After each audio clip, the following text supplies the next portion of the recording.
So maybe say a little bit less about the long history of Nyingma. It's so old. The Nyingma, of course, means the old tradition. And but no, the reason is that I want to spend more time with Mipham, and just so I'll say some things generally, and then we'll look at a couple of figures briefly, and we'll talk a little bit about Dzogchen practice, so we have like some idea. But then I want to spend like a larger part of the time than usual, like focusing on Mipham's thought in particular, and I think you'll see why. The Nyingma tradition, according to the Nyingma tradition, goes back to teachings that came directly from Buddhas to someone who lived in the 1st century, 2,000 years ago. And then that person passes down to somebody else, and passes down to somebody else. And then eventually in that lineage there was somebody named Vimalamitra who came to Tibet and was part of the first transmission of the Dharma, and produced translations at the request of King Tisong Detsen. But even though all that is so, it doesn't get very much attention really compared to Padmasambhava.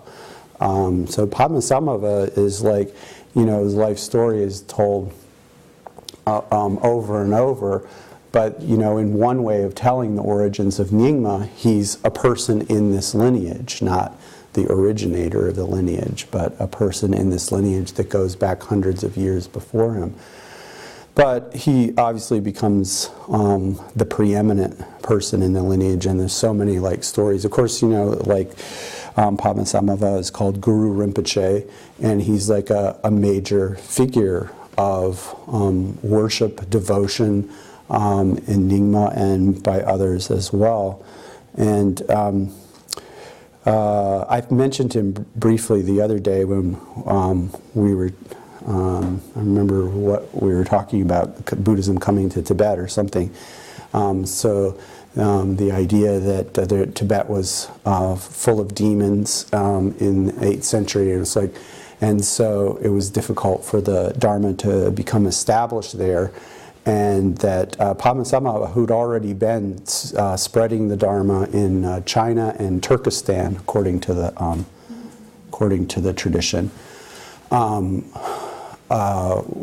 was asked to come to Tibet and clear out some of these obstacles, because Shantarakshita was having difficulty going to Tibet because of these kinds of obstacles. And so Padmasambhava went and was able to go around and amaze everyone by clearing away these forces that were obstructing Buddhism coming in. I wonder about what that looked like, if you were there. I've thought about it, and so there's demons, and he's clearing them away. But then they say Padmasambhava cleared all the demons out of Tibet, and then I think, well, did they not? Did they come back, or why did they have? Why do they need protectors? And what are the why do they do other kinds of rituals to ward off? So maybe he cleared them away provisionally or something, and then, or maybe he cleared away some particularly bad ones. I don't. That's a little bit unclear. But then I always think that there's another level of this that you get that maybe this has to do with actual humans who are not wanting Buddhism to come and displace them as the religious leaders, so the people who we come to call, burned. But of course they weren't burned then, they just become that later in relationship to Buddhism being established. So whatever was there was obviously something there before Buddhism, and there were people resistant to it. So, I was thinking a little bit about how Buddhism succeeded in one part of its history in China. It occurred to me that these could have been like sort of magic contests, feats, like, Shantarakshita wasn't going to do any super normal feats, but, Padmasambhava could go head to head with the shamans who were there, and show that, there was real power involved in this teaching, and then that would make it possible for more of a scholar abbot type to come in, like Shantarakshita. Anyway, that's the way I not only think of it that way, but I think we're sort of intended to think about it at least partially that way, but not necessarily that that's the only level of meaning. And so anyway, I was just like making this, when we were talking at lunch, we were making reference to this idea of different ways of teaching. I mean, one of the ideas, there's lots of different ideas about the way teaching is transmitted in Nyingma, and one of them is called these three lineages, that there's a thought lineage, a sign lineage, and a word lineage. And so teachers in Nyingma just don't teach. There's not like a priori assumption that the teacher will be teaching by explaining things or using words. There's the thought lineage is like the idea that one way teachers teach is that they transmit their awakening into the mind of their students.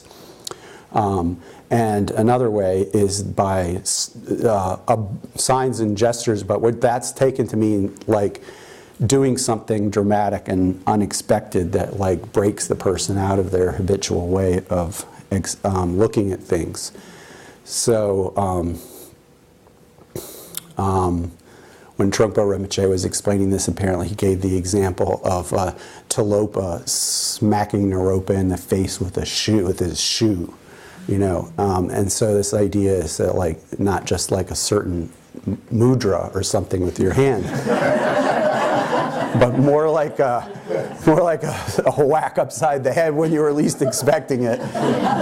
Anyway, that's what I'm getting. That was taught to me. Yeah.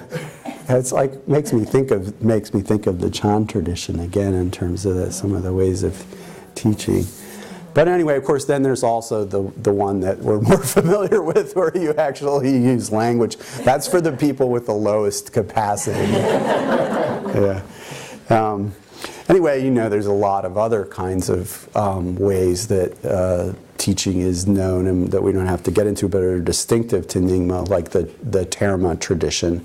But so let's go quickly into just saying basically the distinctive kind of practice that's associated with Nyingma is Dzogchen.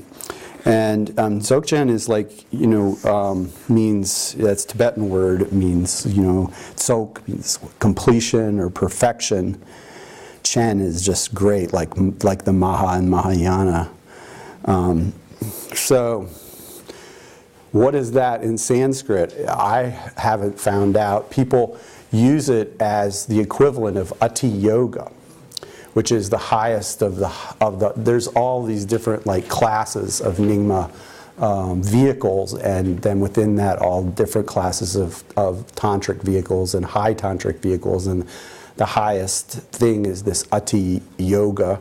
And Ati Yoga does not translate into Tibetan as Dzogchen, but that's what they consider that Dzogchen is this Ati Yoga practice. Okay, Ati Yoga, yoga obviously is Nenjor in Tibetan, not Dzogchen. So I'm not sure how that came to have that name in Tibetan. It's kind of an interesting question. Yeah.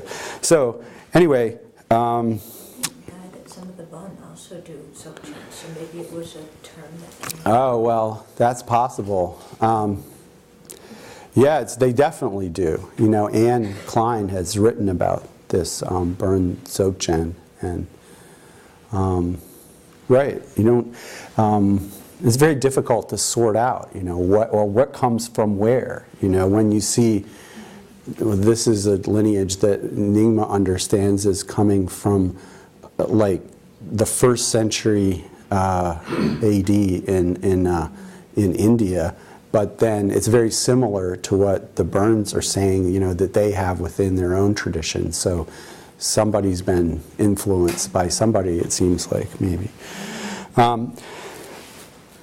So anyway, in this practice of Dzogchen, you find a description of it in a. So you have these like various tantric texts that are part of the first transmission that Nyingma uses, and these tantras are different from many of the tantras that come in the second transmission, and that leads to a lot of arguing, about who has the right tantras, and whether the Nyingma tantras are really even tantras, and there is clear that like there's some of the translations. I think you can say that the translations that were done in the first transmission were looser. And Nyingma considers that good, that this was like, these were getting at the heart of what was being said, not being like scholarly and pedantic. And the later translations are much tighter and more systematic in the way they work. So whether that means that the earlier translations were bad or good, it just maybe you like a freer translation, I don't know. But then along with that, there's the issue of the texts themselves. I mean, they have different tantras than come later on. Maybe reflecting just what was, like maybe just what kinds of texts were available in India from whichever part of India, was sending people to Tibet at a given time. That's what I think of it as anyway. But anyway, so they have this tantra called the Tantra of the Great Natural Arising of Awareness. That states that all the other tantras that use images or visualizations are inferior to Dzogchen, because Dzogchen works with the mind itself. And just to give you a sense of what that means, here's some of that tantra. Because you yourself are the divine mandala, naturally manifest to yourself, do not offer worship to a deity. For if you worship, you will be fettered by it. And do not renounce samsara, for if you renounce it, you will not attain Buddhahood. Because the Buddha is not elsewhere, he is nothing but awareness itself. And samsara is nowhere else. It is all gathered within your own mind. Do not practice conditioned virtues, for if you do, you will be fettered by them. Renounce conditioned fundamental virtues such as building stupas and temples. And there is no end to contrived doctrines, but by leaving them they will end. And so it goes on like in that vein. And so then the idea is like, well, I was thinking of this, and I was like, Zen, I was thinking of this in the spirit of, the story about Bodhidharma going to take the transmission of Chan, and like the emperor wants to know how much merit he's gotten for all the patronage he's been giving to Buddha, and Bodhidharma says none whatsoever, right? I think, well, this is exactly the same idea, right? Anyway, that's the way I take it. But it could, one of the things here is like, aside from what it's saying about, not being attached to certain kinds of conventional Buddhist pieties, I could say, there's also this idea that you're not going to be visualizing a deity in front. You're not going to be making offerings to that deity. You are going to be simply focusing on recognition of yourself as Buddha and your environment as the Pure Land of that Buddha, right? And so some of the language that they use in talking about this, Dzogchen involves cultivating a union of essential purity and spontaneity. And sometimes they also use this word equality. So essential purity, we could interpret, all right, and then later it is interpreted within Nyingma as meaning that the fundamental purity from the very beginning is that, like what they mean by emptiness, right? Of course, it could also mean in a more direct way, being pure, fundamentally pure from the very beginning of any of the impurities associated with samsara. And that this is one of the important concepts in many of the tantras, right? Is that of having that's what it's called, the Pure Land, because it's right. So it's like if it's fundamentally pure, like a Pure Land from the very beginning. That's the idea, and so you could take it that way, or you could say this fundamental purity. What does that mean? Well, it doesn't look like a Pure Land. In what sense is it fundamentally pure? Oh, in the sense that its fundamental nature is devoid of any essence of not being a Pure Land, right? It's essentially pure of being obstructed from being a Pure Land from the very beginning. Because what? It's empty, right? But they don't talk in the early Nyingma, or always so much about emphasizing emptiness, and they certainly don't talk about reasoning your way into understanding emptiness. Okay, that's important. So according to Dzogchen, all positive qualities then from within this primordial purity are spontaneously established in the sense that they are manifested from the fundamental mind, which is also identified with the mind basis of all, the alaya. When sentient beings realize the natural purity of the fundamental mind basis, then they attain Buddhahood, and when they fail to, they wander in cyclic existence. And that's the only difference, because they're always fundamentally pure, and they're always spontaneously manifesting, one way or the other. And then they have this concept that was somebody mentioned yesterday of cutting through, or breaking through. And that involves the experience of directly seeing what's appearing right now as directly seeing right now this fundamentally primordially pure mind. Like our minds are primordially pure from the very beginning, and that's like always present with us as we're experiencing anything moment to moment, but we're cut off, from our delusion, from seeing that fundamentally pure mind that's there. So cutting through or breaking through means cutting through to seeing that fundamentally pure mind that's always there all the time. And then they have a related word called leap over or direct approach. Some people translate it as turgel, which is sort of the other side. If you take that as the ultimate side, then the conventional side is recognizing that phenomena that are appearing moment by moment are the spontaneous appearances from this fundamentally pure mind. So recognizing the nature of the fundamentally pure mind that's cutting through, and then recognizing the appearances that arise from that as the spontaneously arising from that fundamental purity, that's called leap over or a direct approach. That spontaneity is the word they use for talking about the arising of things from the mind.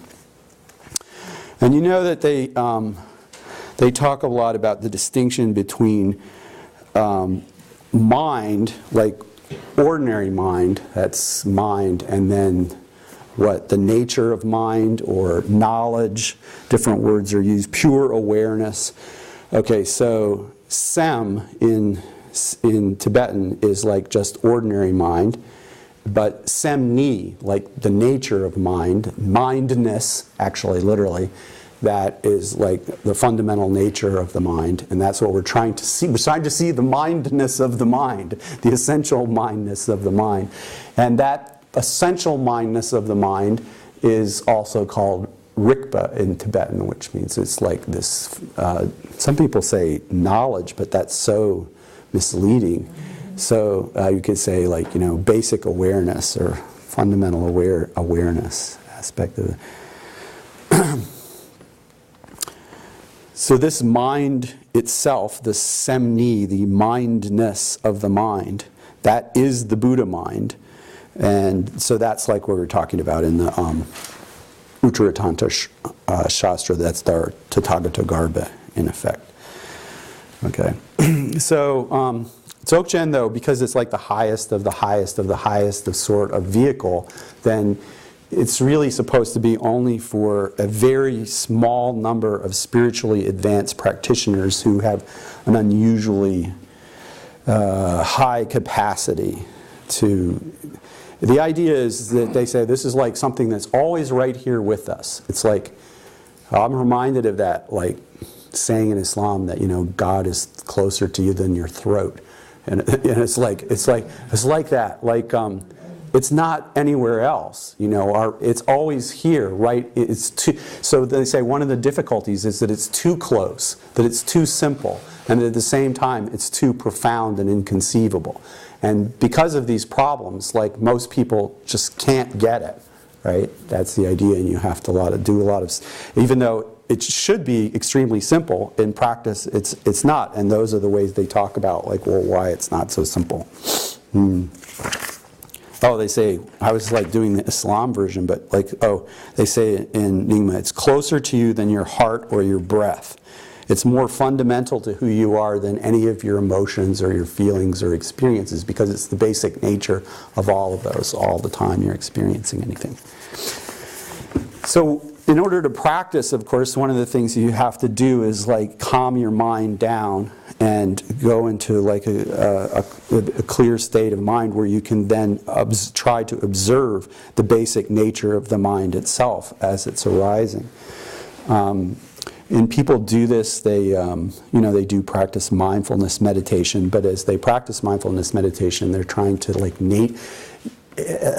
trying to penetrate, you could say, almost if I'm using insight-like language, trying to penetrate into what the nature of the thing is, instead of just, like in mindfulness, you would notice it and maybe label it, or just notice it, what quality was arising with it, and then let it go so that you can see the next thing, right? Not necessarily, no. That's more of Mahasi Sayadaw technique, yeah. But, standard Theravada, mindfulness and wisdom go together, and so you're actually using mindfulness to penetrate the nature of the object.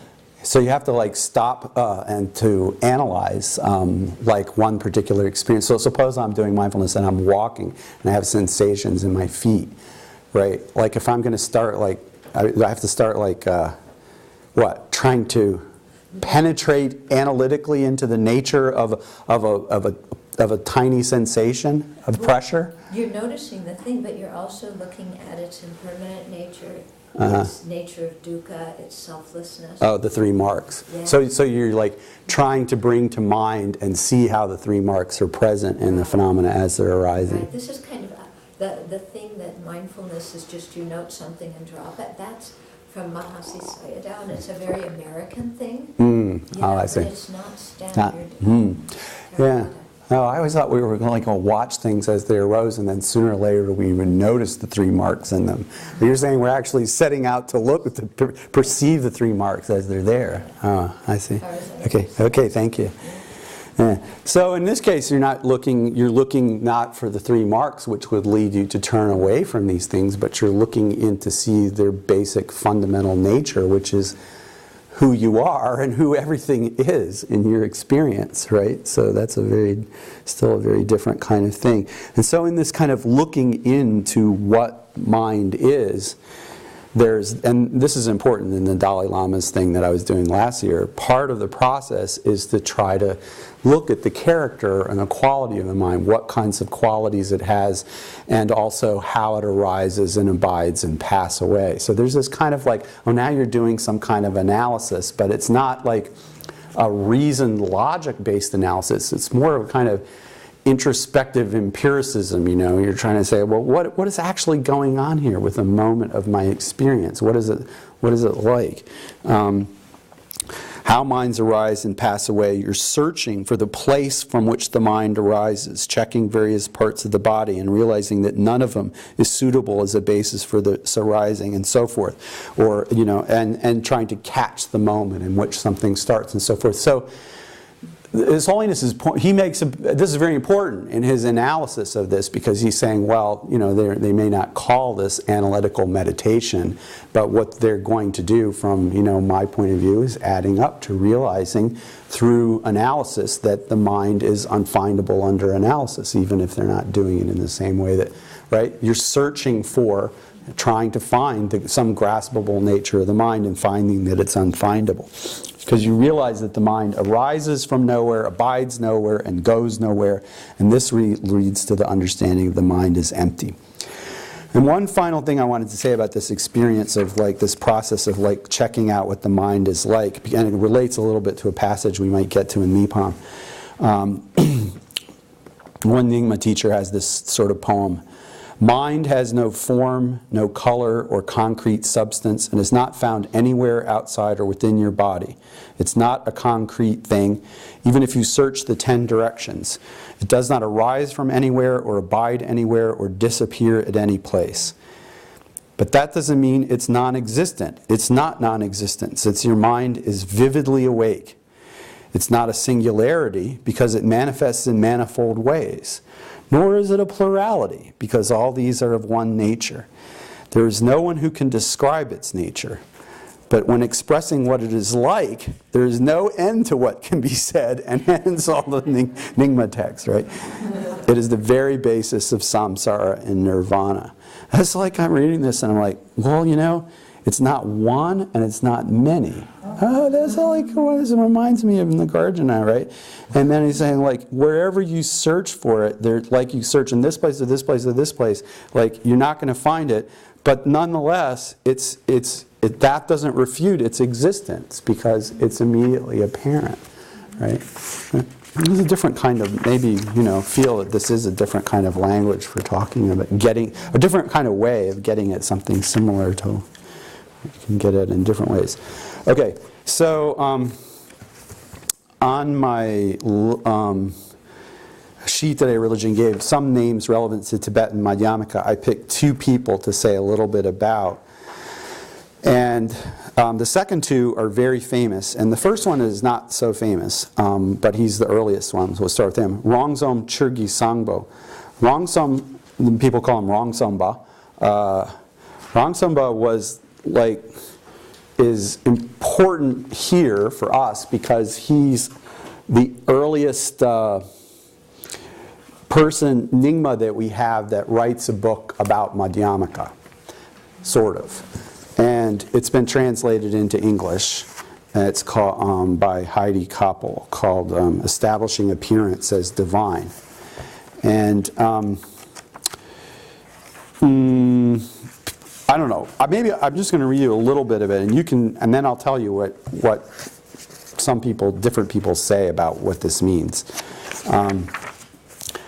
So this is the very beginning. It's not a very long text. This is the very beginning of it. It says, the Vajra vehicle of secret mantra says that all phenomena, without any distinction, are primordially enlightened as the mandala of Vajra body, speech, and mind. And this mandala is not something accomplished through a path. It's the fundamental nature. So it's a tantric equivalent of the Uttara Tantra Shastra kind of thing, I guess. Here one may object. But all those phenomena that appear within the field of experience of sentient beings are not what they seem to be. We have all these like false and delusory experiences, all these coarse dualistic conventionalities. These are of the nature of delusion, and you can't be saying that they are primordially enlightenment from the very beginning. And then Rongzomba says, in response to this objection, yes, this is nothing but delusion. But this delusion of sentient beings, besides this delusion of sentient beings, there is nothing else which might be posited or shown. These phenomena, known as delusion, are all that there is. And you're thinking, well, that would be a bad place for the book to stop.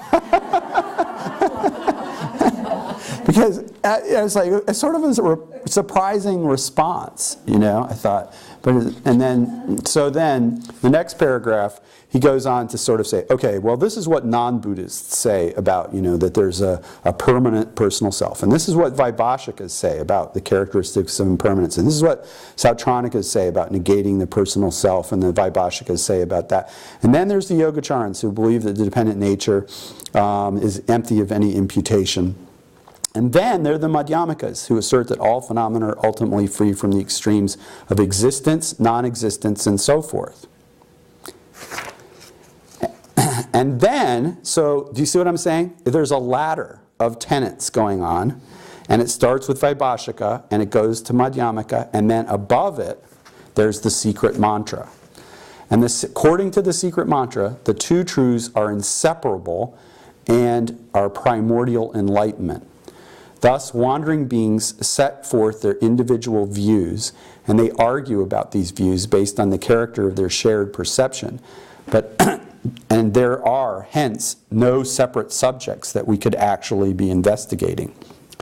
In this way, all apparent phenomena are nothing but delusion, and there is, moreover, no freedom from delusion to be achieved by dispelling delusion.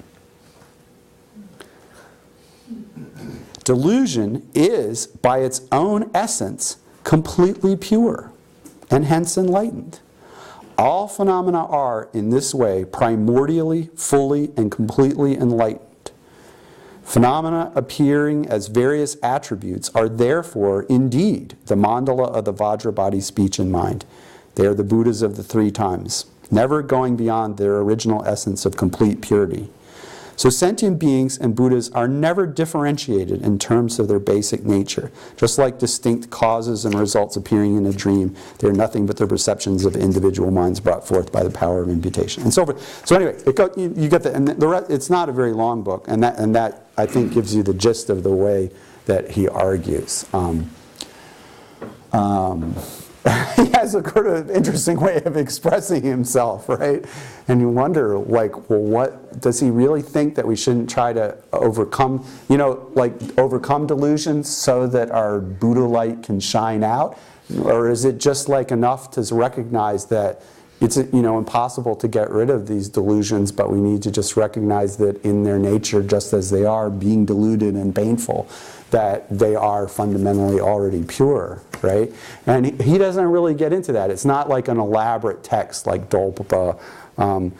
Dolpapa has an answer to that for his system. He would say, oh yeah, everything is ultimately fundamentally pure, but you still have to practice the path to realize this conventional Buddha body that will let the ultimate one shine out. But Longchenpa doesn't say that. Okay, so anyway, Heidi Koppel, translates this, studies this text. She says that basically the upshot of Longchenpa's argument is that Dzogchen trumps Madhyamaka as the highest view, and that Madhyamaka is the highest non-tantric view, but the highest view is that of Dzogchen because it has this profound understanding of non-duality. I guess it's a, yeah. So how is Holiness talk about it? About what? Dzogchen? Yeah. Does His Holiness say that Dzogchen is higher than Madhyamaka? Yeah. He does.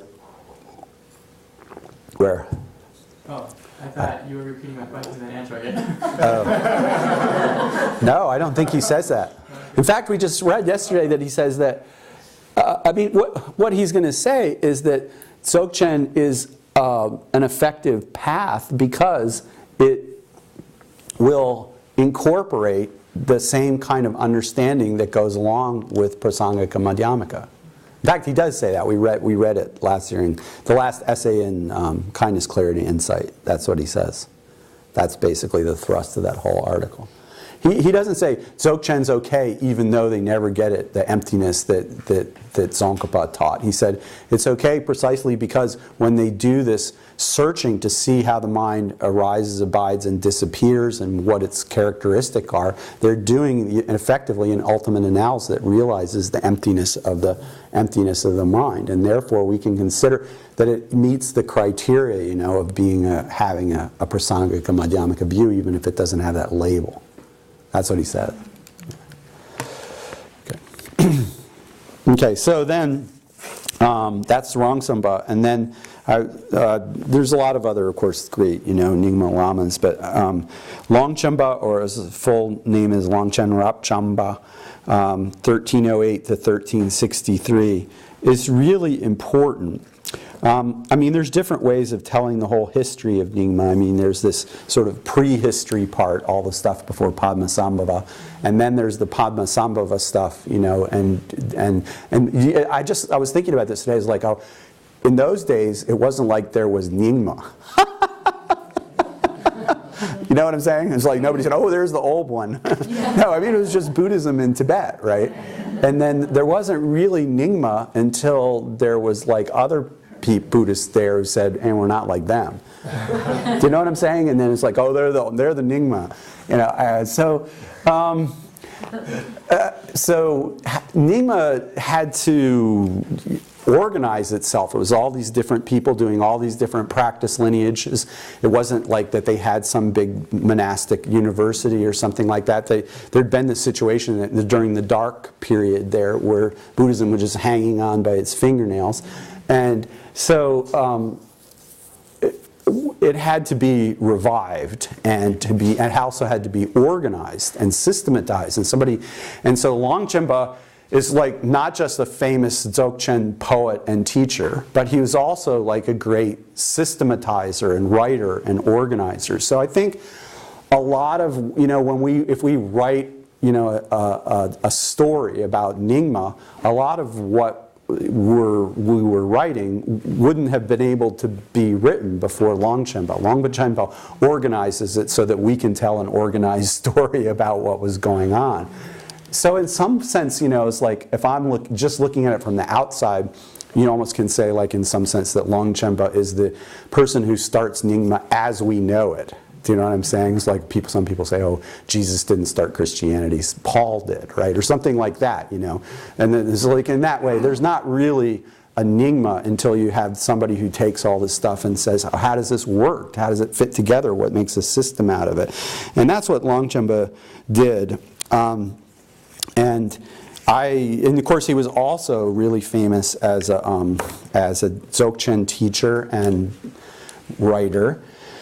And now, when we read Longchenpa for the first time, then you come up against this difficulty when you're coming from the Gelugpa point of view, is that they have lots of different words, lots of different special terms. We just mentioned a few, but there's lots of these words. And when you say, well, what does that one mean? Then they all turn out to sort of mean the same thing in some sense, because what else is there to be talking about? Do you see what I'm saying? Well, I'm just expressing my experience of this. It's like I have this grasping, conceptualizing, dualistic mind, and I want to figure out, well, what is the argument of this text, and what is the view that it's propounding? And it's like, well, it's you're saying, what kinds of distinctions is the author trying to make? And that, of course, he's trying to undo all of those presuppositions that I bring to the text. And so it's like frustrating in that way. If you come at it as a mystic or something, then it's different from you come at it with this idea of saying, well, what's the argument here? There's no argument. This is a song. Yeah. Yeah. So anyway, then that was the situation, and Nyingma didn't really, for a long time, have. Well, of course, it was mostly there were it wasn't like everybody was necessarily getting married, but some people did. There wasn't like there was a big monastic tradition. Remember, the whole monastic ordination lineage died out during the dark period. So there's a lot of lay practice always in Nyingma. And then, although they're Nyingma monks, they didn't have like organized monastic centers, for a long time, until I think they started maybe in the 17th century, and then the 18th century they had a lot more.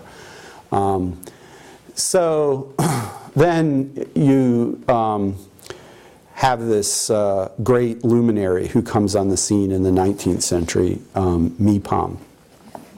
And it's really interesting in things like that Nyingmas were doing their thing, and it didn't really require them to write commentaries on, or sub-commentaries on, or explanations of Chandrakirti or Nagarjuna or Aryadeva, or what are the great Nyingma commentaries on Arya? I mean, just they're not they don't have Nyingma monastic universities where everybody's studying the Indian Shastras and putting forth the Dzogchen view of them. It wasn't like that.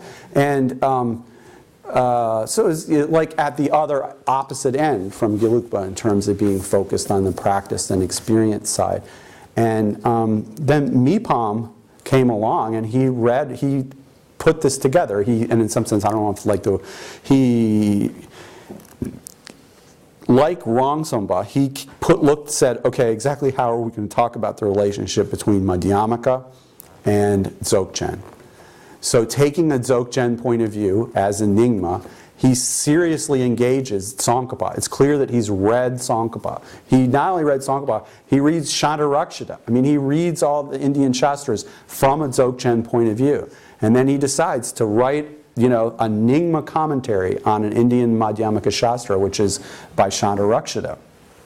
And so that was written in the 19th century, and that's like, Mipham creates then the beginning of the possibility of having Nyingma textbooks on Madhyamaka philosophy, or Nyingma textbooks on logic, or and so forth, like, so that now you can have a Nyingma monastic college where people go and study, Buddhist philosophy within Dzogchen is the big framework, but in the meantime, here's some stuff that we should be learning until you get to be a Buddha, and so down to today, now you still do have that kind of stuff that goes on, and it goes back to Mipham, setting up that way of being able to do things. All right, so let's see. Okay, so I have two Mipham texts, and one you also have, and I like it, and then another one you don't have, and in some ways it's even more amazing, but it has so many interesting points in it. So this one that you don't have is Mipham's Beacon of Certainty, which is it's called Illuminating the Great Perfection. So it's presented as like, this is the Beacon of Certainty, is his book on great perfection. But if you read it, it's not like Longchenpa. It's not a practice manual. It's not like, here's how to go practice Dzogchen. It's not like that at all. It's basically a book about Madhyamaka, written from, here's 5 or 6 or 8 major problems in Madhyamaka. Here's how I, as a Nyingma Dzogchen person, will look at them. And it's not short. He analyzes them in detail, but from a Nyingma point of view. Let's start, though, by looking at the sword of wisdom that discerns meaning, if you guys have that. And I'll read some of it and make some commentary then as I go along. I bow to Manjushri, the treasure of wisdom, who holds perfect philosophical tenets, utterly abandons all error, and has doubt-free knowledge of the 3 points. So I was like, stopped right there. What's this? What are these 3 things? Well, he's going to say that, like, the treasure of wisdom that Manjushri holds consists of these things, including philosophical tenets. And then what are the other? What utterly abandons all error turns out to be, non-dualistic, pristine wisdom. That's not surprising, but has doubt-free knowledge of the 3 points. Well, there's a commentary on this. So I read the commentary. It's like the doubt-free knowledge of the doubt-free knowledge of the 3 points. That means inferential knowledge, like using logic, with a syllogism. The 3 points are basically the 3. So. Okay, that's the first verse. He's just doing praise to Manjushri, and he's already got inferential logic in as one of the main things, the treasures that Manjushri holds. Okay, I will shine the light of intelligence on those who wish to taste the nectar of the Sugata's teachings on what is hard to understand, the profound and the vast. Teachings of the Buddha's Dharma properly rely on the 2 truths: truth of worldly convention and the truth that is the sublime meaning. Regarding the natures of these 2 truths, if you would know them without error, the good eyes of the 2 flawless types of reliable cognition prove to be the very best. He starts right in talking about sema, or in Tibetan, or pramana, that there's such thing as reliable knowledge, and one of these 2 types of reliable knowledge gets at conventional phenomena, and the other one gets at ultimate phenomena. Right? And so then he talks for a while about what he has to say about conventional, and then he goes to the ultimate. But just what he says about conventional is really interesting. These appearances around us. Okay, let me just note that he calls them these appearances. He doesn't say these existence. Do you know what I'm saying? This is like it's a very, this is just the way that in many Tantric texts, but also in, Gyalpa texts and Nyingma texts, it's like, well, let's not call them existence and like give away the game to start with. What's the phenomenological situation here is like, well, things are appearing to us. So let's just call it what it is and not, get into the question of how real they are just in the process of giving them the name. So these appearances around us are generated through the process of dependent arising. Just as a lotus in the sky never appears, so we will never see anything independent. The completion of a collection of causes carries out the function of bringing about an effect. I'm like, where's the Dzogchen in this? You know, it's like, where's the spontaneous popping out of the basic mind? It's like, okay. It sounds like, the completion of a collection of causes. This carries out the function of bringing about an effect. The entire identity of each diverse effect depends upon its particular causes. Therefore, by knowing what is and is not the case for causes and effects, we can avoid one thing and pursue another. Crafts and such, as well as philosophical tenets, all have this as their starting point. Right? It's like if you want to make a table, or, you know, catch a bird, or, you know, whatever you're doing, you have to be able to distinguish this from that. And that's exactly the same point I was making at lunch. It's the same thing as, so he's saying we can avoid one thing and pursue another, because we can like to make these distinctions between how cause-dependent arising works. This includes any practice that might be done in this world and beyond. Each and every phenomenon is produced through dependent arising, is something unique, and bears the features of a distinctive status. Conventional realities such as hard, wet, and warm are undeniable. In fact, even in the case of a single phenomenon, there's no limit to all the conventional statements about the various qualities that it might have or lack. Direct perception fully apprehends the state of each thing's respective identity. So, you know, like I'm thinking, this sounds like Tsongkhapa would agree with like everything he's saying, like so far. And then he goes, direct perception fully, and then conceptual minds, so he does direct perception. Conceptual minds then distinguish and apply qualities such as being different, or, you know, whatever abstract idea you have about the thing, that they impute to those things via mental exclusion.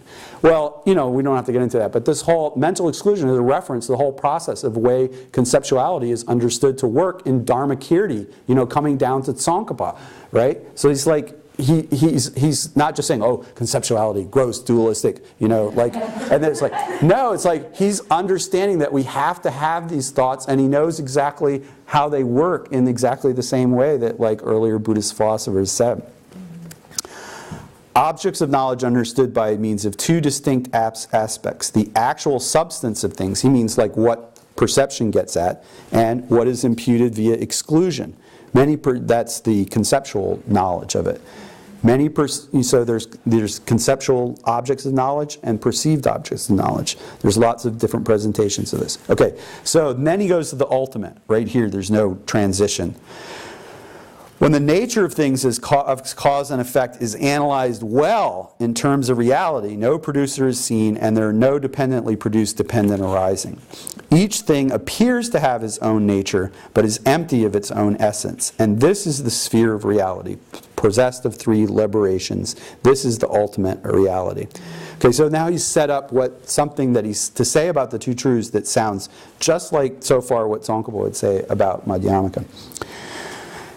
And then, since functioning and being dependent, it took me a while to figure out that functioning means the conventional aspect, and being dependent is a reference to the fact that things have no existence in and of themselves.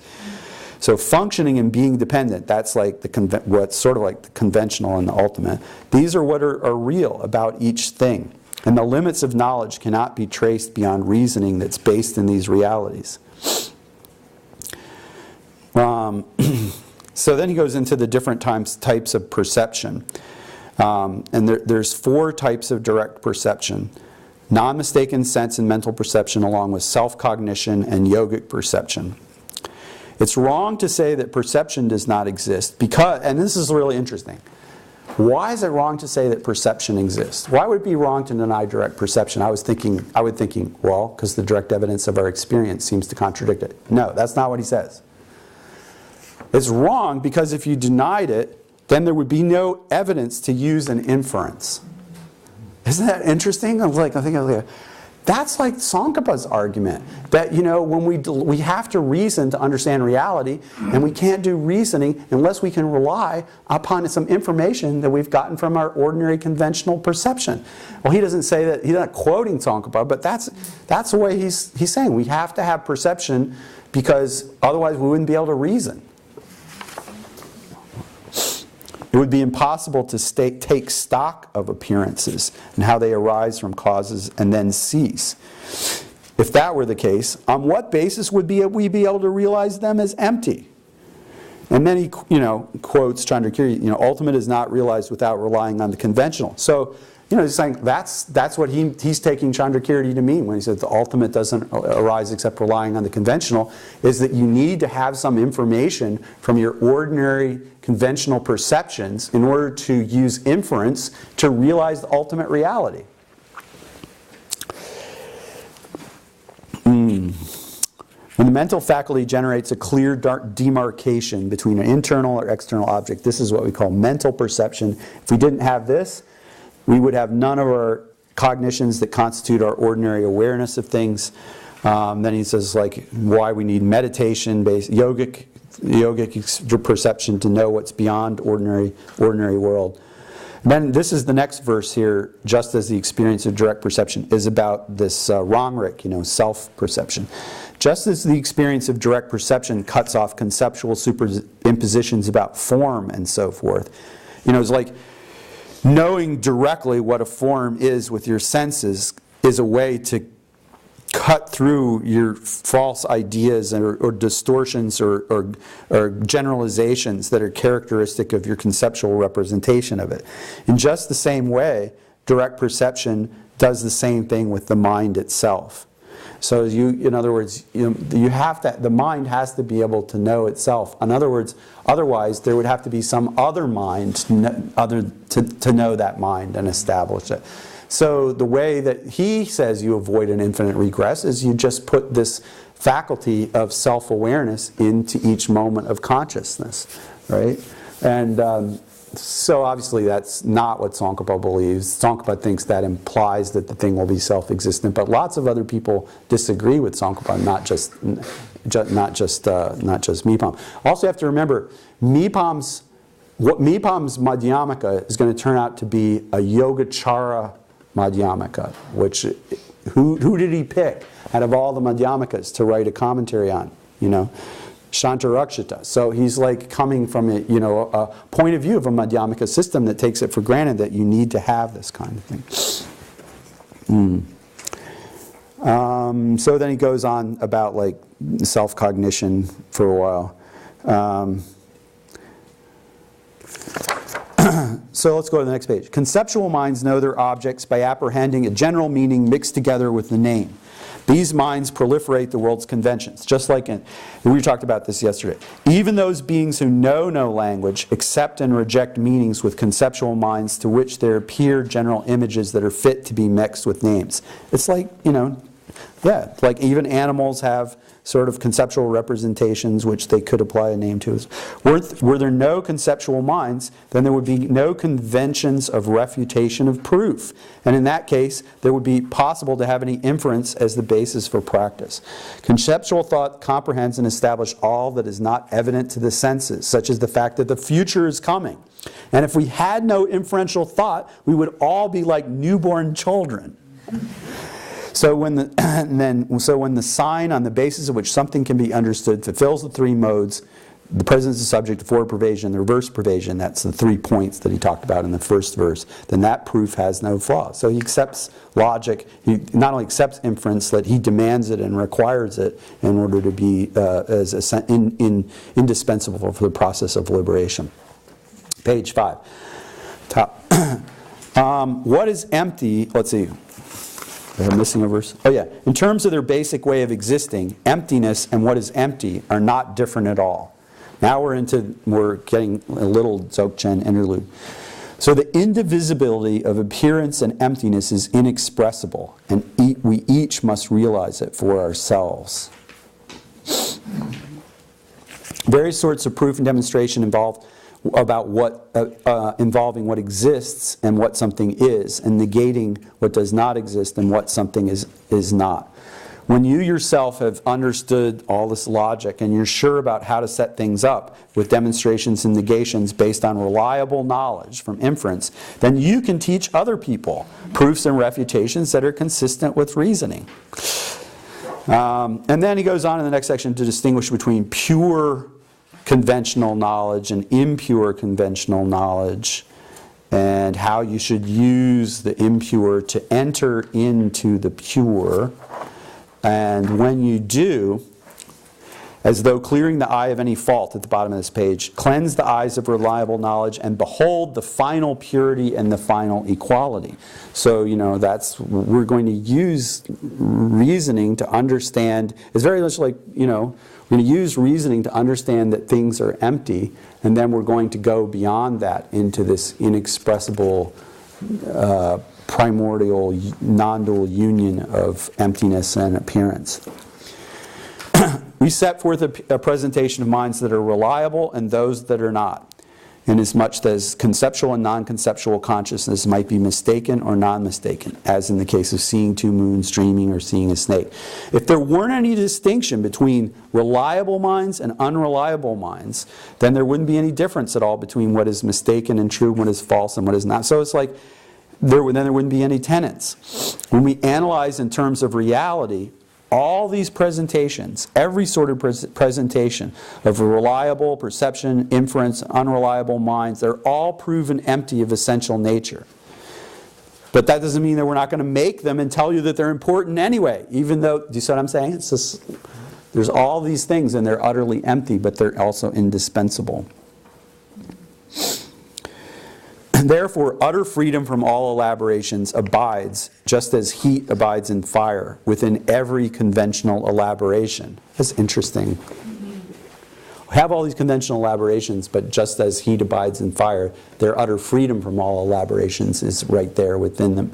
So, I thought this was interesting because it's sort of like, well, this is why he feels so comfortable being like the master of all these elaborations. Because as a Dzogchen master, he understands all these elaborations as non-dual, from unelaborated reality. It's not like he's going away from unelaborated reality by engaging in all these elaborations. They're never separate. You can't be separate from it. Right?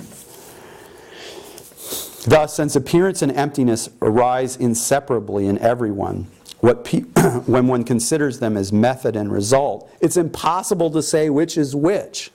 But that was interesting. But does the perspective of the world alone, without analyzing what is reliable knowledge and what is not, engage the ultimate? Indeed, this is a question. Like, can you have a worldly mind that knows ultimate reality? Right? And we talked about that before. I was thinking he would say, no way. He says, oh, indeed, that is not precluded. Because seeing this arising from that is the dependent arising. Seeing that this arises from that is the world's perception, and inferences about the ultimate are drawn on this basis. I think he just said that you can have inferential realization of ultimate reality. It's like he's giving the Gelupas a lot more than other people are. Don't you think? I think.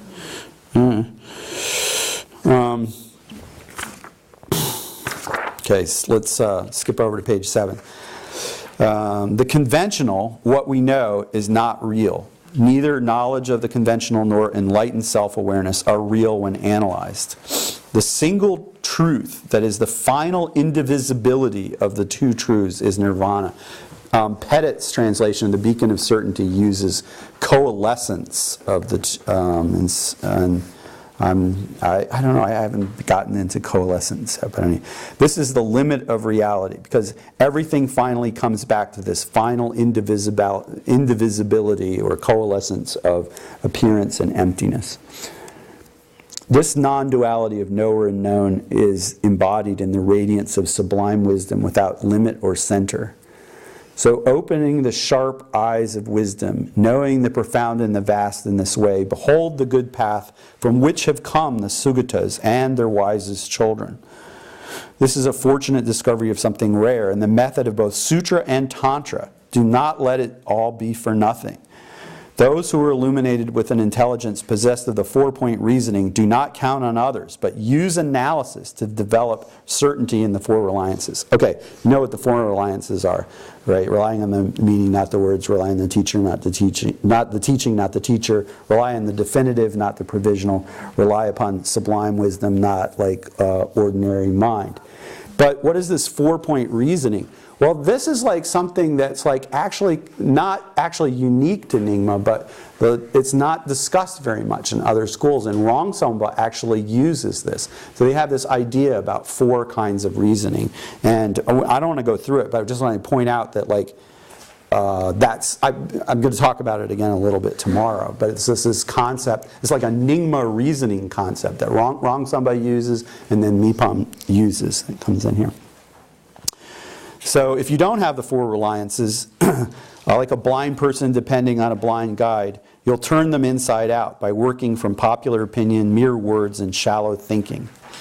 To rely on the Dharma rather than on persons means that a liberation comes from the teaching of a path on which reason establishes what is real, rather than from the person who's doing the teaching. Isn't that interesting? It's like, where's the Lama? So then he says, any proper teaching, this is what he's talking about the teacher, the Lama, any proper teaching will work, no matter how the teacher seems. Even the Sugatas, in order to train their followers, might appear as butchers and the like. If someone who seems to be a teacher gives teachings that contradict the meaning of the Mahayana, then like a demon in the guise of a Buddha, nothing good will come of it. Even as you study and reflect on the Dharma, do not rely on the words, but rather rely on the meaning. If you understand the meaning, you'll find no contradiction, no matter what the verbal style. When someone trying to express a point so that it may be, someone trying to express a point so that it may be understood, uses a word, and you do in fact understand the meaning, to then at that point persist in verbal elaborations is like finding an ox that you had set out to find and then continuing to search. I wonder who he's talking about now. If you fixate on words and elaborate on them, discursive thinking will just keep increasing forever. You will neglect the meaning more and more, and this is how children exhaust themselves. Tree is just one word, but when we divide up trees as to their habitat, etc., there's no end. Still, if just that one word, we understand what is meant, then the purpose of the term is fulfilled. It's like, in other words, we're never going to find a word that exactly expresses reality as it is. It's inexpressibly complicated, variegated, and there's no end to the things that you could say about it, and you'll never come exactly to it the way it is. And so that's not what words are for. They're not going to work like that. And then he uses the finger. When a finger points to the moon, children just look at the finger. So it is that fools cling to mere words, thinking that they know the meaning, but they struggle to get to the point. So I'm going to skip some of the next part, and on the middle of the next page, he says, minds that have the character of apprehender and apprehended are identified by their possession of an observed object. And no matter how they observe any object of observation, they are false. Now he's changed his way of talking about things a little bit, and it's like all dualistic minds, which included all the ones like he was talking about before, is saying it's like when they're grasping, they have a quality of falseness. They cannot directly touch the meaning of reality itself. Why? Because the meaning of reality is going to be the thing that he takes as reality itself is primordial non-dual union of appearance and emptiness. So it's not like something that it's like the very nature of consciousness that has an aspect of subject and object is contrary to the whole nature of reality itself, which is this non-dual union.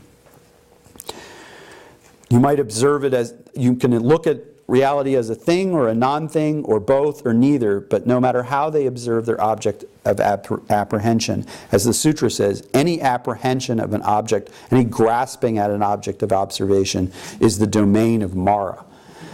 This is very interesting because this domain of Mara is what he was just telling us before was like essential and indispensable for our practice of the path. Like how are we going to have inference if we don't have an apprehension and an object of apprehension, you know?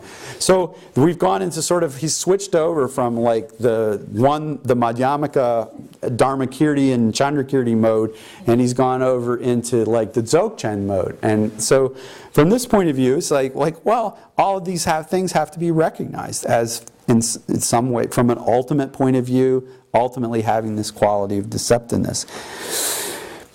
It's not like there was something, okay, everything I said before was wrong, now I'm going to tell you the real thing. He just goes on and like starts talking about like this. So don't take it as, neither taking it as a positive thing or a negative thing can overcome the fact that it's an object of observation that you're setting up dualistically and grasping to. You'll be free when you see without rejecting or affirming. So you could say that this is like a path thing, like we were talking about, is saying, look, you have to have all these dualistic conceptions in order to understand the meaning of reality, but then you really don't get it until you can see without accepting or rejecting anything. Stripped of all apprehenders and objects of apprehension, the self-arisen sublime wisdom is a clear light unto itself. Just as someone born blind has never seen the sun, children, that's us, have never seen this reality. No matter how they think about it, they can't understand it, and so it terrifies them. Still, through the power of scriptures on reality and reasoning that refutes all extremes, both, and personal instruction from a spiritual teacher, this light will come to you like sight to the blind. And at that point, with the confidence of having savored the flavor of the Tathagata's Dharma elixir, your vast and joyful vision will gaze upon the Sugata's sublime wisdom body.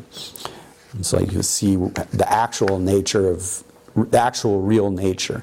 Here, you reach the final understanding of all things without exception as equal.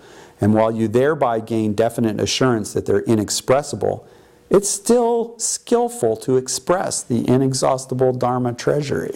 Do you see what he did? He like went into this Dzogchen world, and then he came back and said, yeah, all these things are like just amazing and inexpressible, but then you're going to have to talk about it and to be able to help people.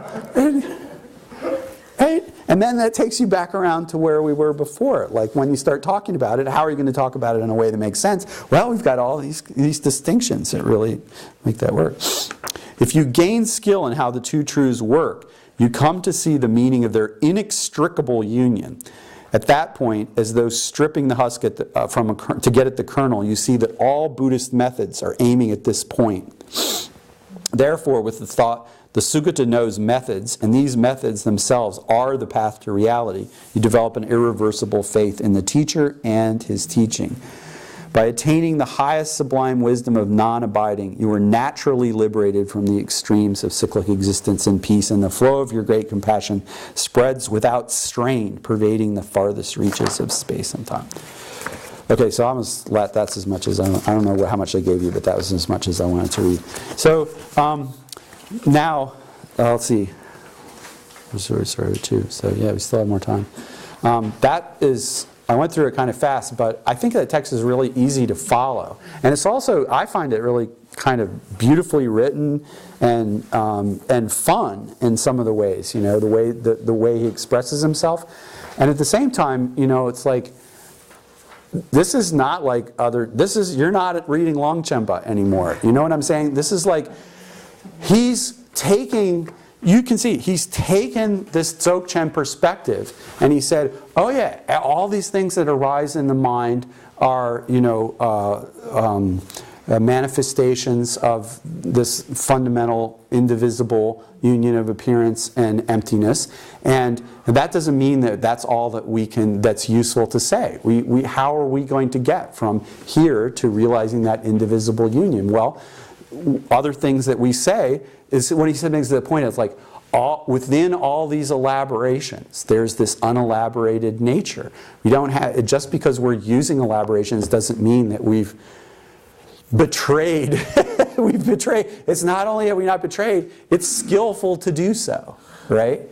Now let's figure out the most skillful way to elaborate so as to help people get to the inexpressible primordial, non-dual union of appearance and emptiness, right?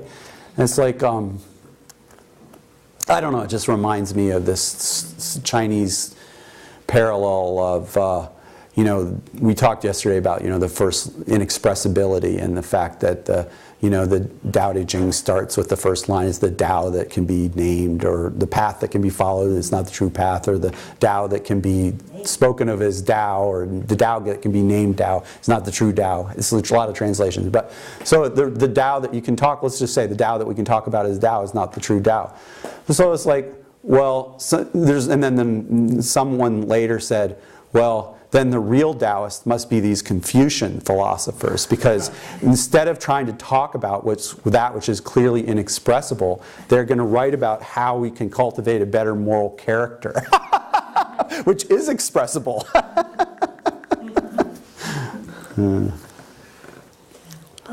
The translation you gave us and the one you were reading from are different. Did you do both of them? You're getting a little lost there. Did you? They weren't on the same page. They're farther down in our text than what you said. Are they different actual words? Very different translations. Like you have one knows Yeah. what to accept or reject, and you said what to avoid or pursue. Yeah, they're both me. I guess it's different drafts. Sorry. Yeah, they're both my translations. Yeah. Sorry. I didn't know that I did that. Sorry.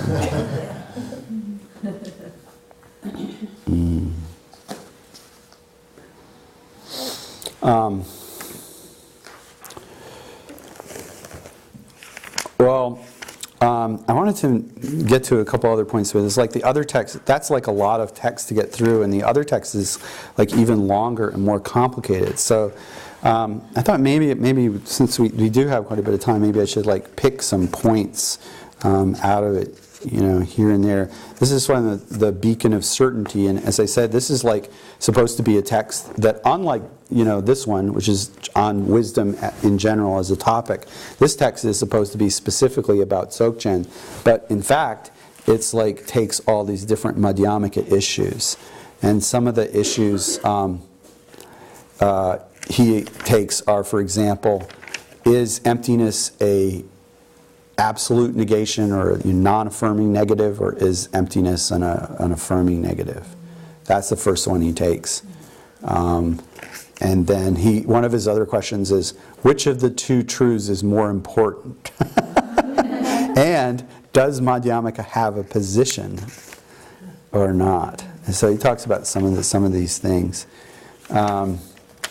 So on the first topic, he says he says a lot of things. Frankly, it's a little, it's like kind of like this, and then it goes around. He says. Well, you don't have it, but it's Mipham's Beacon of Certainty by John Whitney Pettit. And he says that the Gelupas say that the view is an absolute negation, and other people say that it's an implicative negation. It's like an affirming negative, a negation that implies something else in its place. And he says, well, both of these things are intellectually designated, and in the ultimate sense, neither is accepted. This is the original reality beyond intellect, which is free from both negation and proof. And but he doesn't stop there. Then he says, but if you ask about the way in which emptiness is just established, in other words, just how do people, not like how it is in the ultimate sense, right, but how people establish it, then it's just an absolute negation. So he's talking about emptiness now. He's not and by the way, it's clear, he doesn't think emptiness is the final reality. What's the final reality? I did tell you. Yeah, right. You have to, it's this coalescence or primordial, indivisible union of appearance and emptiness, or union of the two truths. So that's the dharmata, or the real nature. But emptiness is the negative side. So then, interestingly, in the next verse he says, in India, the glorious Chandrakirti, and in Tibet, Longchenpa Sangbo, both said this with one voice, the intention, and expressed the great emptiness of primordial purity. Which is really interesting because, and this is all through Mipham. Mipham says everything I am saying comes from Longchenpa, and he says this is all my stuff on Madhyamaka comes from Longchenpa, and so he links himself to the earlier people in the tradition. He doesn't say, oh yeah, and I cribbed this out of Tsongkhapa, right? And it's but this Longchenpa, when you read it, it doesn't seem to be saying Dzogchen and Madhyamaka are the same thing. It seems to be saying that Dzogchen is higher than Madhyamaka. But Mipham interprets it that Chandrakirti and Longchenpa were always had the same intention. Okay. So let's see. Dharmas are primordially pure. They are originally without any intrinsic reality. So they are not born in either of the two truths. So why fret about the expression non-existent? In the place of a pillar, primordially pure, then there is nothing non-empty whatsoever. There's nothing, non-empty means nothing, truly existence, no true existence there. So if you don't then negate it by saying there is no pillar, then what are you doing? What does it mean to say that the pillar does not exist? The emptiness that is the negation of the pillar and a leftover appearance are not fit to coalesce. So, this is what I understand him to be saying, is that when he says it's an absolute negation or a sheer emptiness is a non-affirming negative, what he understands that to mean is not being expressed in the same way Tsongkhapa would say. He's saying when you do, and this is an interesting question. Okay, so when I ask the question, when I do ultimate analysis on the table, and I say, is this table, can I find this table as one with its parts or different from its parts? Is a collection of the parts, and where is the table? Okay, and so now we know that Tsongkhapa will say that doesn't refute the table. The table's not being refuted. But here's the other question. What am I looking for? What am I searching for? Am I searching for the table, or am I searching for the inherent existence of the table? And this turns out to be a question that's a little bit subtler. If you say, look, I'm looking for an inherently existent table and I can't find it anywhere among the parts of the table, then somebody could say, well, so you've proved that an inherently existent table is not inherently existent, but what about the table? Right. Right. On the other hand, if I say there's no table in the table, then, well, what is there? It seems like that might be table doesn't exist since there's no table to the table at all. Do you know what I'm saying? It's so people's well, which is it? And I think Aryadeva or somebody has a passage that says, this analysis of ours, that is an analysis when you're doing the different reasonings, is intent upon finding the nature. That means that's understood as meaning. When we analyze in this way, we're looking for some essential nature. Okay, so that can be, Tsongkhapa interprets that to mean that when you're doing this analysis, you're not disproving the existence of the pot. You're disproving the existence of a nature in pot such as would be findable under that kind of analysis if it existed. Right? It's like he said, if you're really good at looking for pots and you look over in the east for a pot and then there's no pot there, then that would disprove the existence of the pot. But it doesn't in the east, but it doesn't say anything about in the west, and so forth, like that. So this is just if there were a nature that was intrinsically existent, then we would find it when we ask that question.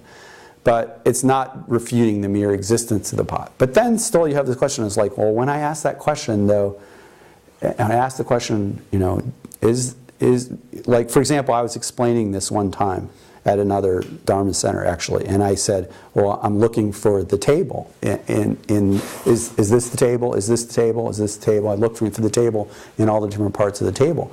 And one other, former Dharma person who is from the university was saying, well, that's not what Tsongkhapa says. You're looking for the wrong thing.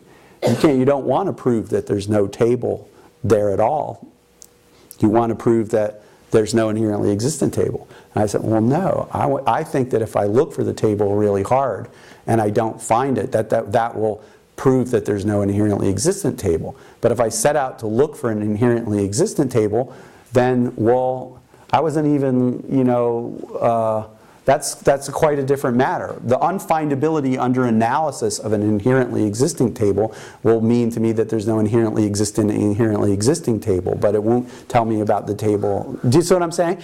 So but then it's still more problems. This isn't like, people say different things about this within Gelugpa, because then it's like, okay, what's all this business about identifying the object of negation then? Like when we actually meditate on emptiness, they say, just don't set out and look for the table. You should first identify your conception of the table as inherently existent and then realize that that's what's being refuted. Well, if that's what's being refuted, is that the same saying as that's the thing that I'm looking for when I start out to do the analysis? You see what I'm saying? So, okay, now I've just sort of put that problem out there so that you can, but think about what you want about it. But I say that relates to what he's doing here, because he's saying, well, you want to, like, when we look for if a pillar appears. When we do our analysis, we should say, from the point of view of that analysis, there's no pillar. Having done the analysis, we can make a statement from the point of view of that analysis, there is no pillar.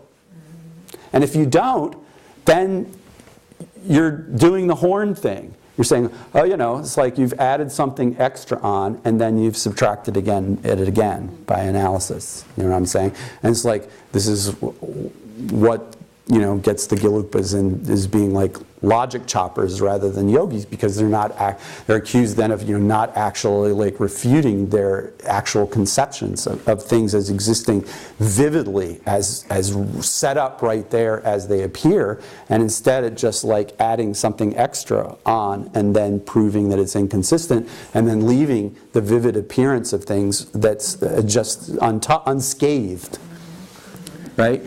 And this criticism of Gelugpa for having this horn-like or hat-like add-on called inherent existence, which is the only thing we're willing to refute, even though other people haven't heard of it. And no one goes around thinking about it, right? But we're willing to refute it, right? And this criticism comes from other Gelugpas. I mean, it comes from within Gelugpas. They say like, hey, we're not really getting at it if we just keep thinking like that. And so it's not the normal. This is like for us, we're thinking, oh, they're becoming nihilists. But outside of Gelugpa, that's like the normal way to talk about Madhyamaka. Okay, not the abnormal.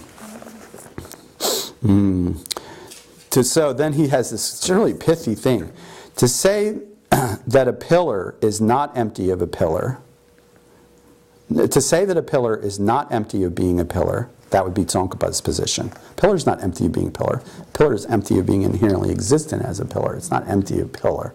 Right? It's like, that's obviously nihilistic. I'm being Tsongkhapa now. What?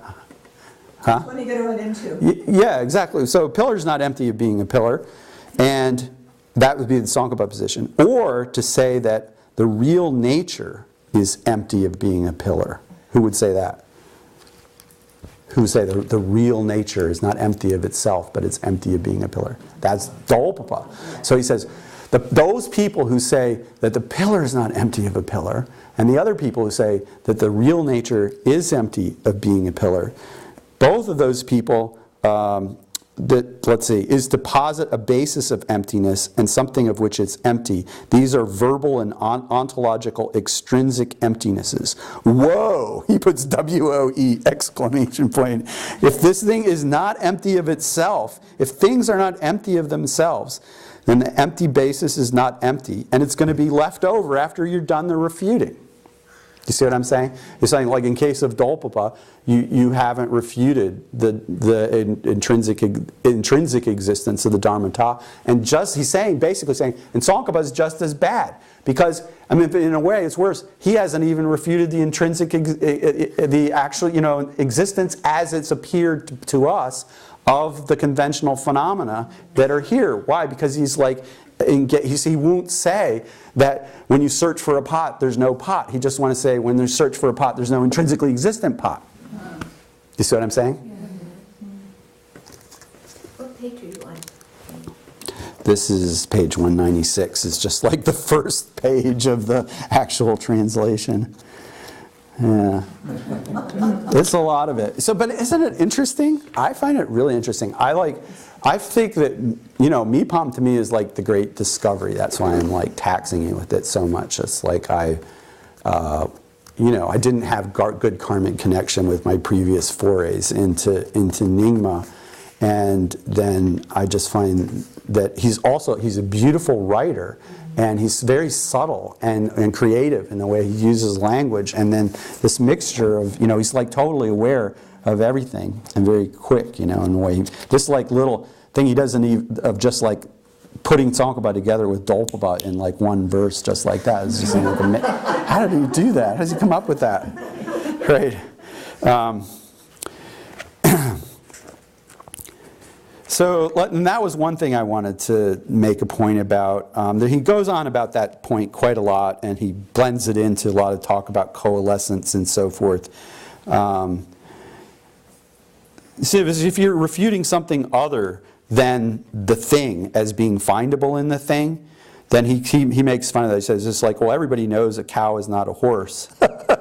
He said, if you're realizing something other than the pillar as not being there, findable in the pillar, then why would Mahamata have said to realize this is amazing? And one of the perfectionists it's like, well, that's not amazing. Anybody can see that a cow is not in a horse. It's like, and that reminded me of this thing that Jangya does, where he uses the thing about the snake, and he says it's like, well, everybody knows that when in a twilight area there's a rope and somebody sees it as falsely imputes a snake to it, that no matter how you search, you don't find any snake at all on the side of the rope. But it's the same with a snake. There's no snake at all on the side of the snake, right? And it's like, well, that you can find, right? When you search, it's like, where is the snake? The snake arises from our point of view in relationship to something that's being observed. But it's like, this is what you were alluding to the other day in the question thing. It's like, you can't say what it is except taking into account the point of view of a being who's observing it with certain kind of karma, certain kind of mind. It could be an enlightened being, but a certain kind of mind observing it. Unless you take into account the point of view, you can't talk about what it is. There are external objects, but we don't know what they are except within how they accept in relationship to a mind that perceives them as something. That's the view. And so, I don't know, I don't know if that, it just reminded me of that, because that's like Jangya doesn't, say literally there's no snake in the snake, but what he's doing is getting at exactly the same point in different words that Mipham is trying to get at, is that you have to realize that, when we talk about inherent existence to ward off our fear of falling to the extreme of nihilism, but it's really not a safe adventure. It's going into this reasoning is cutting away the whole foundation of how we perceive the world as existing. And when you talk about this thing, it's like, well, there's nothing there on the object side apart from how it appears to a mind. Even though there are external objects, you start to realize, like, well, this is really not how we see the world. It's really kind of it's hard to even think about, right? What that can mean, like you were saying the other day, what that would be like. I just can't get over this thing. It's like, okay, they're external objects, but I can't say what they are. Yeah. This is what I was saying to you last year when we were talking about whether things were made out of atoms. Remember that? Mm-hmm. As like, well, things, you can't really say that things are established on the basis of atoms, you know, because they're established in relationship. Now, there are atoms. we can say that there are atoms. But is stuff really made out of atoms? I don't know. I think stuff, you know, stuff is made by mind, is created by mind in relationship to external objects, which we understand as including atoms. But it's like, do you understand what I'm saying? It's not, we think of stuff as made out of atoms, but that's... It's more true, basic things contain atoms. It doesn't mean they're made of them. Yeah, it's that idea, exactly. This idea of made out of is where the problem comes in. When you say things gain their existence or establish or are made out of, then he's like, well, there are atoms. Things, we can say that from our point of view, it's correct to say things, you know, material objects have atoms. But if you say things exist because they're made out of atoms, then you've missed the boat. You know, they're imputed. They're ascribed, you know, from a point of view in relationship to a basis of designation, which for us, you know, from our point of view, includes atoms. But again, that's just from our point of view, right? Is that how we have the unity of appearance and emptiness? Well, I think that's probably right. I haven't penetrated to understand that exactly, but yeah. When you said that, it sounded very Nyingma to me. When you said they're not made out of atoms, they're made out of mind. Yeah, but the guy who told me to this was like a Loseling Geshe. Exactly. You know, he said, No, I don't. No, I didn't say they're made out of mind. No, I didn't say that. They're imputed by mind. They're ascribed or designated by mind. So they gain their ability. It becomes possible for us to talk about them as existing conventionally, you know, through the process of their minds ascribing or identifying or designating them, right? And not because there's something that from their own side is built up out of the right kind of atoms so that they objectively have a certain character. Yeah. I guess what I felt like when you talked about that, it felt like emerge from mind, which is... Oh, yeah. No, I wasn't trying to do that. No, but...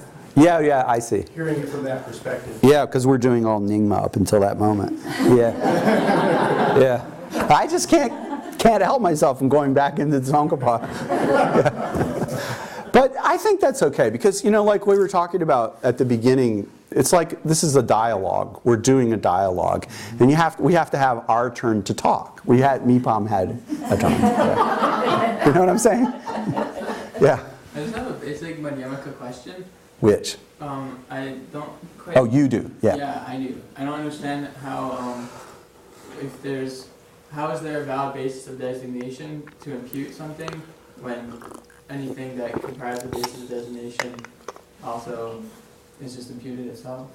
Right. You feel like, well, there'd be an endless regress of minds that have to do this designating. Right. Well, you don't have to like go back before. It's like what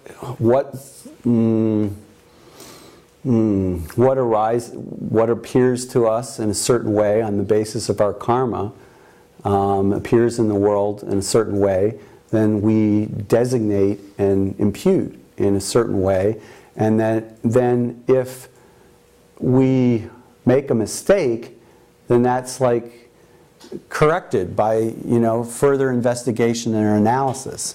So you can't really like go back and say like, well, like one thing I thought about is like, well, there would have to be some mind that previously designated the basis of designation as a suitable basis of designation before my mind could later designate it as that on the basis. Do you know what I'm saying?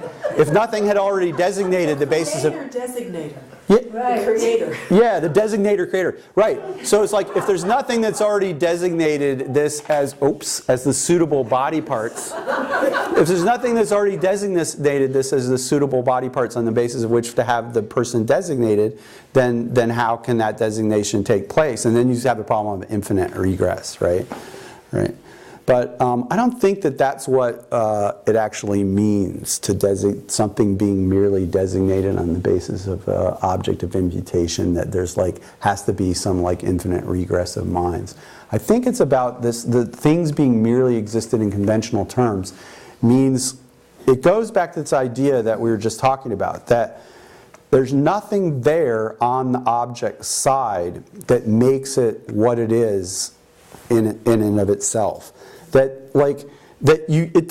So what is it that constitutes it as X?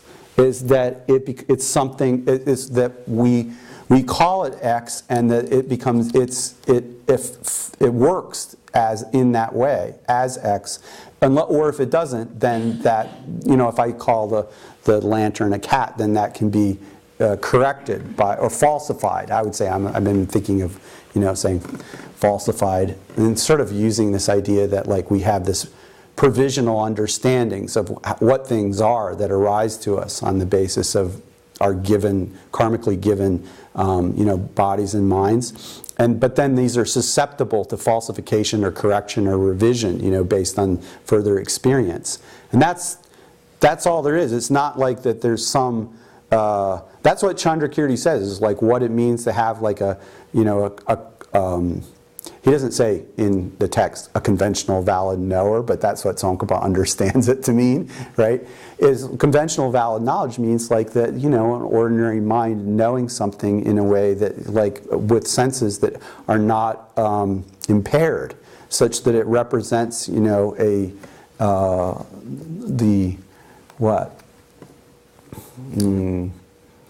appropriate point of view for that kind of being, right?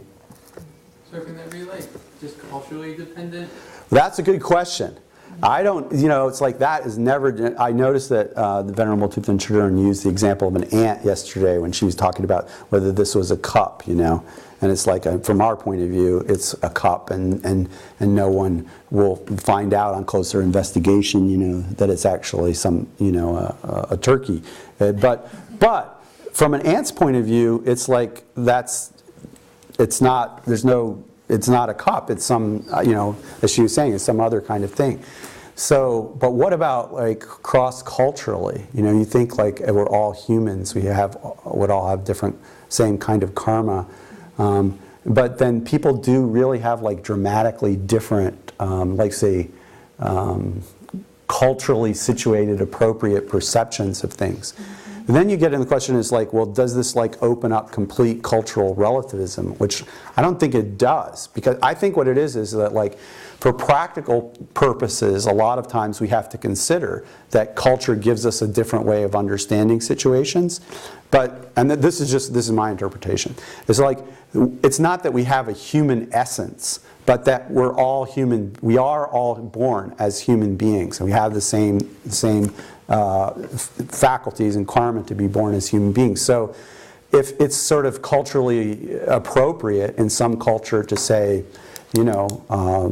subjugate women, it doesn't mean that we can't use evidence that's available to both us and them from the fact, from a common understanding of what it means to be a human at the conventional level, to argue that they should change their practices. Do you see what I'm saying? We don't have to just accept, well, they're in India or whatever, do you know what I'm saying? And so forth, that's the right way for them. I don't think it follows. It's different between cultures than it is between beings. There's a big difference between going from one culture to another and going from one species to another. I really think so. I don't see it as the same. In any case, a problem with the discussion, that's my point of view. One problem with the whole question is that it's not discussed in any of the traditional texts. When they talk about this, they always use examples of different, not species, but realms. Yeah.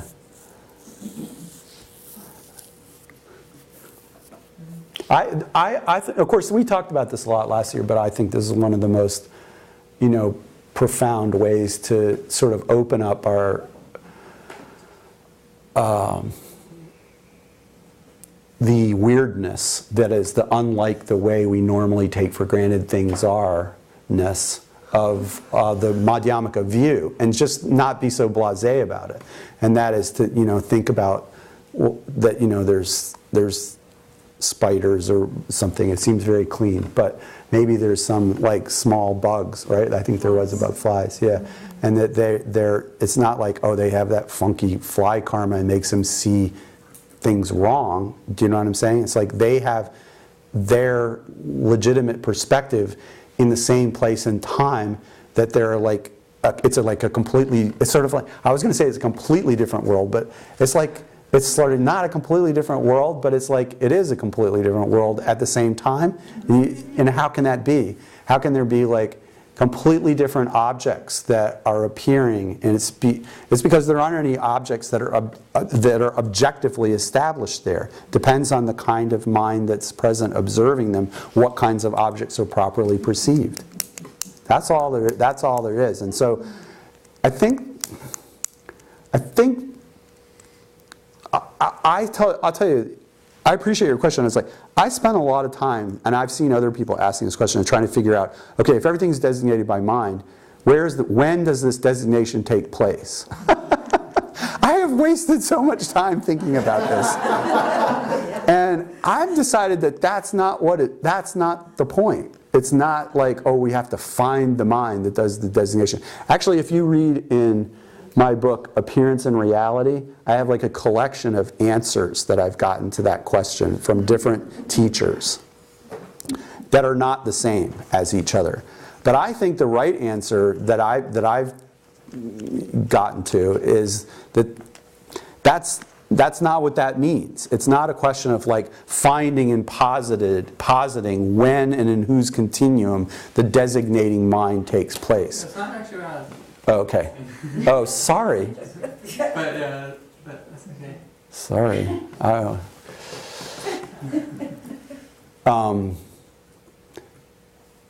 One of my teachers told me that, like, okay, when you say that things are merely imputed by mind, it's a measure of how real they are, and it's not an invitation to go on a quest to find the designating mind. And I was like, I have no idea what you're talking about. But now I think I do, and it's like, okay, the measure of how real it means. It's like, it simply means that there is utterly nothing there on the side of the object that in or among or apart from the basis of designation that allows it to be that. It exists only as something that exists from the point of view of a certain consciousness.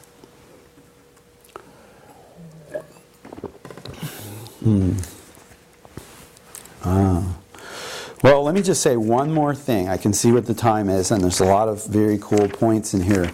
But yesterday we were talking, I just wanted to say something about the three truths. And it just really occurred to me that that this reminded me of this, Mipham talks about that there's the ultimate truth and there's the conventional truth, and which one of these is more important, and he has this whole section on this, and he said, well, really, the ultimate, the final reality, the real nature is this coalescence, this indivisible, it's like primordially indivisible. It's not no word. We don't really have the right word. Inseparable? Inseparable. Yeah. Primordially. Yeah. Always. They always have been. Always. They always already have been inseparable. The problem with coalescence, it sounds like they were apart and then you put them together. That's the problem. And the same thing with fusion and all these kinds of words. This inseparable union is never has been separate, like primordially inseparable union of the two truths, is that's the real nature, and it's neither of the two truths.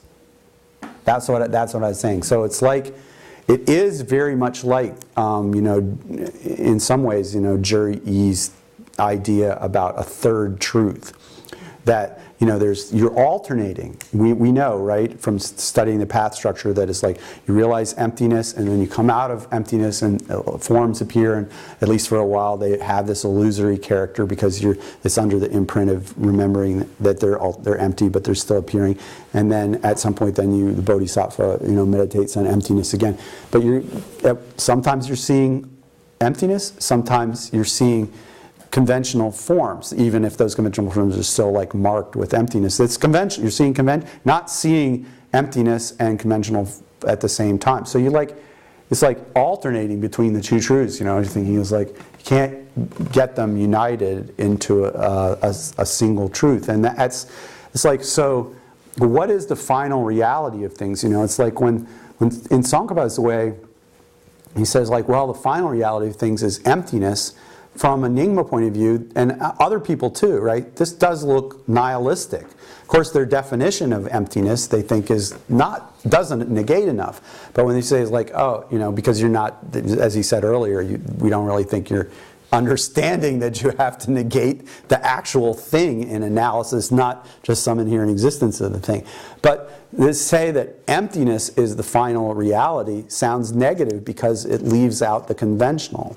Right? And so then you have this whole, it's like, well, if the ultimate mind, how does the ultimate mind know conventionalities? And then Tsongkhapa has to, have a way to treat that problem.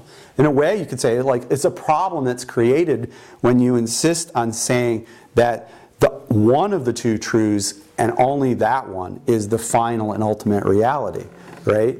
And if you know what I'm saying, and it's like you can almost take Tsongkhapa's system and switch it around so that you can put this idea of coalescence into it. Do you know what I'm saying? And so you could say, well, yeah, you have to realize emptiness. But beyond that, the final nature of things is this union of appearances, which have a conventional basis and ultimate nature. And after all, that's why Buddha has two bodies. And of course, you know what I'm saying? It's like. The explanation is sort of given to you up front, because of course Tsongkhapa thinks that conventional things exist, but Buddha has this ultimate realization, and it's like, why do they? This is very mysterious. It's like, why do they keep disappearing if they exist? Every time you realize the real nature, all these other existing things disappear. It's like if you had the ultimate mind that was omniscient, you would think that it would see a real nature that would include everything, right? And so anyway, you can make that kind of like way of thinking about it and say, well, of course, the thing that is homologous to or functions as the equivalent of a third truth in Gelugpa is the Buddha's mind. It's because it's not like the Arya's non-dual equipoise. It's the point where the illusory-like appearance of conventional phenomena in post-meditative state is not just fused with, but not fused with, but is simultaneously present without confusion with the equipoise on emptiness, right? That's an interesting way. I never really thought about it. Like Tsongkhapa is really, it's like we want to have all of these things in the Buddha's mind and keep them straight. We don't want them smooshed together and coalesced. We want them, but it's like Buddha knows all the conventional things as conventional things and knows all the ultimate things as ultimate things. Isn't that interesting? That's sort of like, oh, well, that's what it means to look at the fruit from the point of view of the base. Do you know what This is the same equivalent of when we were talking about, a person's directly non-dualistically realizing emptiness, and the Gelugpa is standing over here and saying, that person has a mind realizing an object, emptiness, right? And but it's sort of like discordant with the experience of the yogi, right? Anyway, okay, well, anyway, if you're interested, there's a lot more of interesting writing, and it's stuck in the middle of this book by John Pettit called Translation and Analysis of Mipham's Beacon of Certainty. But that gives you more than a little bit of taste for. I think that there is definitely a growing appetite for Mipham and appreciation of what he accomplished.